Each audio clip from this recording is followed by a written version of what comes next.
George and Primo have just moved in together in their new apartment, choosing their first piece of furniture to purchase, a couch. Over the course of years, the apartment fills up with their dreams, ambitions, and materials, leaving little room for love. They have grown old and bitter in this apartment, but at least they did it together. Primo enters the messy apartment and sits on the couch, thinking of how much he missed his comfort. George lies wide awake in her bed and forces herself to get up. They both move their way around the house, avoiding the gaze of the things which hold most of their life's memories, made with their loving partner. They both run into each other and are both shocked and irritated to see each other in the apartment. They are now exes in war mode. But that's how their love story began too, with a fight. Back when they were just teenagers, they competed in a debate competition in opposing teams, where they got into a heated competition about men's reliance on women. Even though they held different beliefs about life, they felt an undeniable attraction towards each other even then. Their first fight made George feel like she has met her match. Primo complains about George to Tito Lola's picture, about him being hit and thrown out. George demands to know what he was doing here in the first place, because he doesn't have the right to be in this house,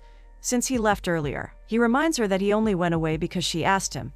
But that makes no difference to George. She demands he leave, but he refuses. This is one of the things she loves about him. He knows how to fight for the things he wants. She has never said yes to things easily, but Primo also won't accept a no. She remembers how he helped her study for her exams. George had to work extra hard for her younger brother's treatment while she was at medical school, staying with Tita Lola. That's when Primo was still pursuing her, and managed to win over Tita Lola too, because he was brave and willing to do anything for George, including facing her family. Primo had always been there when George needed him to protect her from rain, be a part of her family, and be there for her brother Johan in any way possible. Primo had big dreams, and worked for them just as tirelessly too. He was passionate, hardworking, and persistent. George felt like he would make it someday, and realized she wanted to be by his side when that day comes. So she let him win, ended the fight, and kissed him because she had fallen in love. And since she was already falling, she decided to take a leap with him when she graduated. Time passed until it was her birthday. She celebrated it with Tita Lola and Primo. He had promised her to always be there for her on every occasion. Tita Lola had put on some music and danced with Primo, while George watched them contentedly. Tita Lola told him to always take care of her granddaughter. Primo had assured her that he'd always take care of her, George, and their house. He stayed true to his promise too.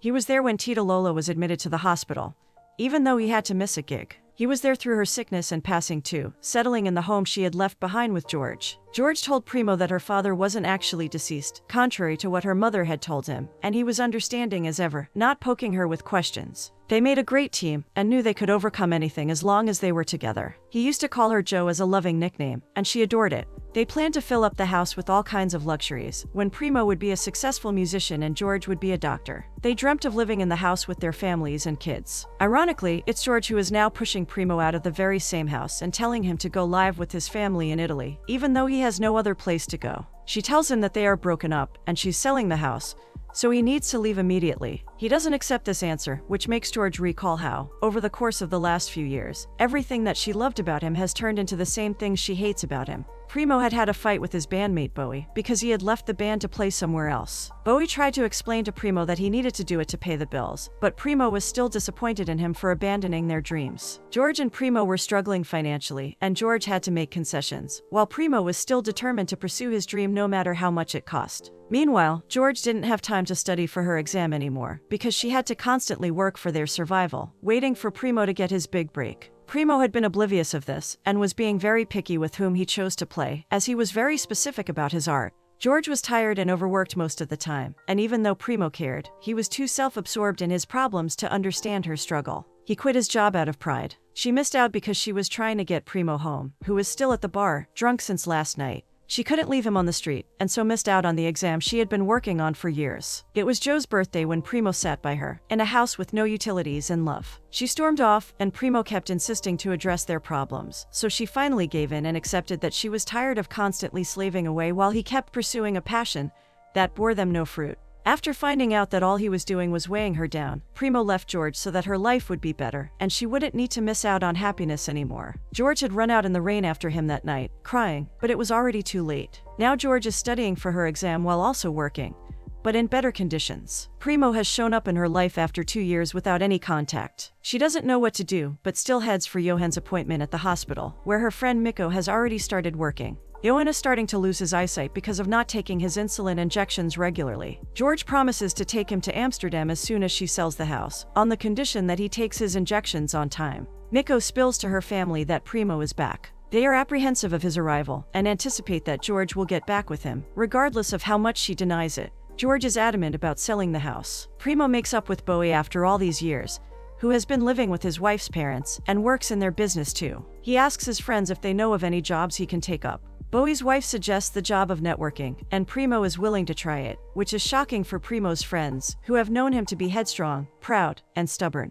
Primo tells his friends that he's back from Italy to right all the wrongs in his life, including getting back his friends and George. His friends ask him about how he plans to get George back, and he responds with a shy smile. George returns home and is happy to see that it's so quiet. Her joy is short-lived though, because she sees that Primo has changed the locks of the house, denying her entry. She bangs the door and demands that he let her come inside. He agrees on the condition that she won't try throwing him out again and will have a serious conversation with him. George enters the house to see it cleaned up and organized, thanks to Primo. She asks what he wants to talk about, and he calls her to the couch as it's more comfortable. George tells him to cut to the chase, as they both can be savagely honest with each other, granted their history. Primo confesses that he doesn't want to sell the house, and she can't sell it without his permission, because he owns half of it too. George suggests that they split the profit, but Primo doesn't want money. He wants the house to stay with them. He apologizes to George for everything, and she accepts his apology, yet still doesn't change her decision about selling the house. George tells him that she's going to Amsterdam, and he informs her straightforwardly that he wants to get back together with her. She refuses, although it's clear that she is weakened by the offer. Nevertheless, she keeps up with her unbothered pretense and shuts herself in her room.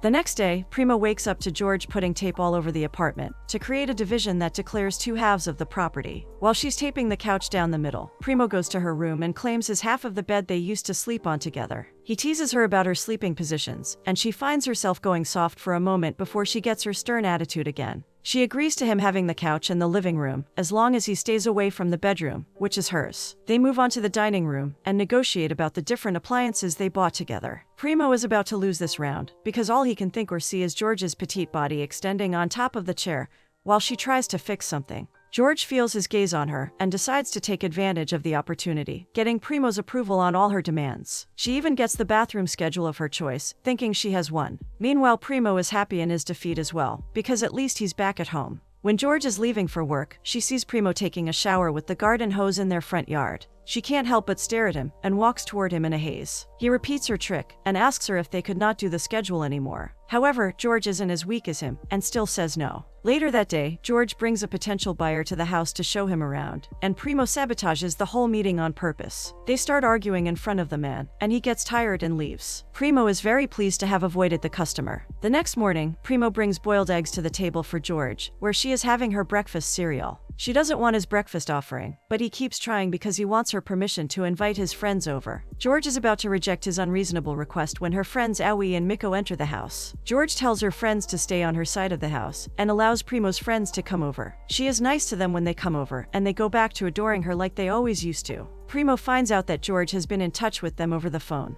George is trying to study in the dining room with her friends when Primo's friends start to play their band's old songs. She stops when she hears the song that Primo was singing when they had their first kiss. It's hard for her to focus on her memorization, and she tells Primo and his friends that she is disturbed by their noise. Primo is very understanding about this and tells her that they will go out. But before leaving, he admits in front of everyone that he truly lost in life the day he let George go. George blushes at this unexpected confession, but still puts up a tough front. This is when Miko points out that all the lines that she has been drawing in their house might not be the boundaries to stop Primo from coming into her life, but maybe reality is the other way round. George is still pretty sure that she won't fall in love with him again, although her habits say otherwise, as she struggles to sleep alone at night and can't help but get enchanted by his scent whenever he walks by her. George likes the food he makes for her. She finds herself looking at him at night, when he's fast asleep on the couch. Her heart softens up with each and every of his thoughtful actions, like him sharing the couch with her so that they can watch TV together at night. But then the power goes off suddenly, leaving the room pitch black, and George is scared.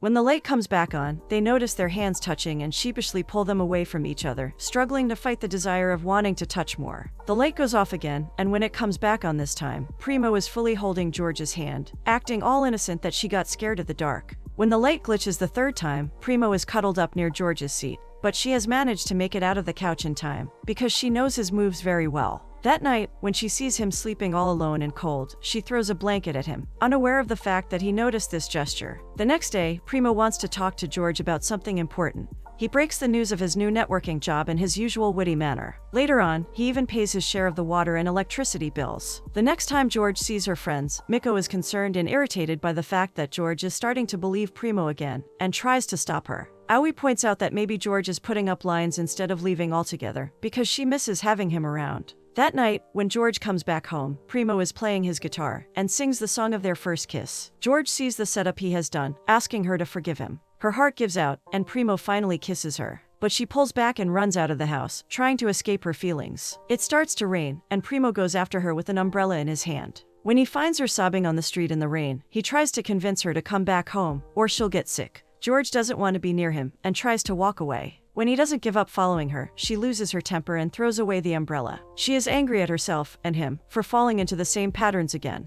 She doesn't want to derail or pause her life ever again because she still hasn't recovered from the losses she suffered before. Her friends are so ahead of her while she's still trying to put her life back on track, and adding Primo to this equation would only complicate things further. Out of the 7 years of life that she had given him, she only wavered once, and that was enough for him to leave, so how can she put her trust back into him? She hasn't understood to this day how he could walk away this easily. She seriously tells him to leave for good, and would inform him over the phone if she'll need his signatures for selling the house. She is staying the night with Miko, who knows that she made the smart choice, but still isn't happy. They're both drunk, and admit that they had been jealous of each other all this time. Miko envied the emotional connection she had, and George was jealous of the fact that he had achieved her dream of becoming a doctor. When George gets to her house the next morning, Primo isn't there, but he has left a note behind. She immediately runs off to her mother's house, where Johan has been sick since last night. Primo picked up the call from George's phone, as it kept ringing, and went because it was an emergency. Johan's health has gotten worse. His loss of vision is inevitable now, and they might be able to delay it if they're lucky. Primo and George bring her mother and Johan to their house, as it's closer to the hospital. George thanks Primo. He requests her for an extension until the house gets sold. He agrees to sell the house because Johan needs it, and promises to be gone from her life for good once all this is over. They hear George's mother and Johan fighting, because Johan wants to go to Amsterdam to see his father, while his mother isn't even sure that he still resides there. They all get emotional while George tries to explain to her brother that the money she'll get from selling the house will be spent on his treatment, not the trip, since his health is more important.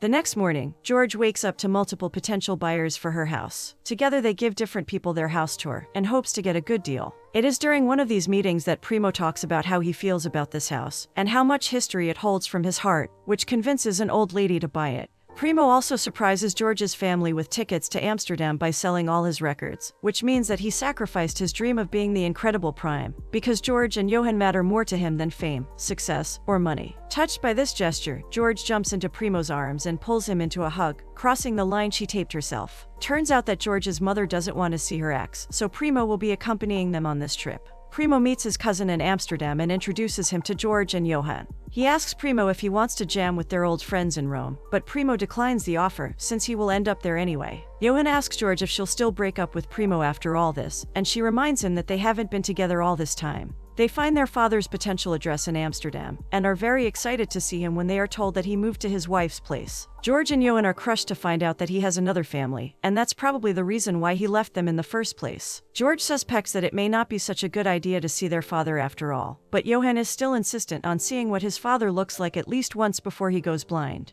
They decide to look for him, and start asking around strangers. Primo gets a call from his cousin, and asks them to follow him. Dar has found a lead on the whereabouts of their father, but tells them that they'll meet him tomorrow. So they decide to have fun, and not waste the day. They visit a museum where some musicians are jamming. Dar throws Primo into their circle too, urging him to perform. Primo sings an original Filipino song for the audience, and George can't help but notice how peaceful he looks in his element. Dar tells her that he hasn't played since they broke up, and that his dad suffered a stroke, which resulted in Primo stepping up and taking all responsibilities, which stripped him of his pride. The song he is singing right now was written by himself for George, who is taken aback while listening to his melodious voice. Later, they have lunch and ride bikes, and Primo and George spend time laughing and joking together. They go sightseeing in boats, where they approach a bridge, which is famous for a legend that if you pass under it, you must kiss your loved one, which will make the couple stay together forever. Primo looks at George longingly, but doesn't kiss her, and they cross the bridge. They visit their father's house the next day, and the woman there introduces them to a child named Gregory Silva. The woman realizes that they were looking for Gregory Silva Sr., so she takes them to his grave. She tells them that he met with an accident with his wife 2 years ago, leaving their son behind in her care.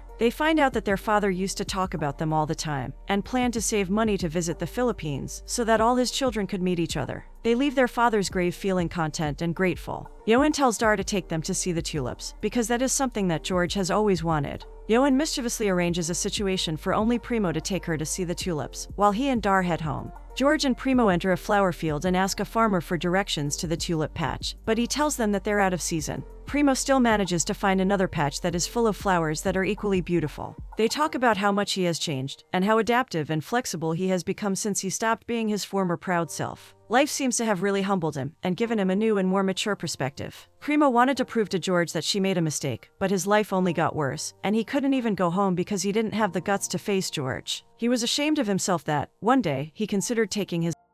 But then he saw the sun, which sank like him, but was also shining bright the next day. Even though he was able to spend time with his family while they were apart, Primo still hated the fact that he'd lost George. But George reminds him that the distance made them better people. They are both in a beautiful moment when Primo's phone rings, alerting him that the new owners of the house would move in once they get back from Amsterdam. It looks like they will now be able to live their lives however they desire, with the exception of not being with each other through it all. After returning home, George is selling all their old stuff so that the house is empty for the new owners to move in. She and Primo find it difficult to leave those things, because the countless memories there are associated with those items. The fond memories of beautiful moments come flooding in as they sell their old stuff. George finds a letter Primo wrote her on her birthday, the night they broke up. She realizes that Primo did understand her and cared, he just didn't know how to fix everything, and hoped they would figure it out together. This is enough for George, as she pulls him in a tight hug the moment she sees him. They kiss each other, feeling like they're finally back home together to figure out their future.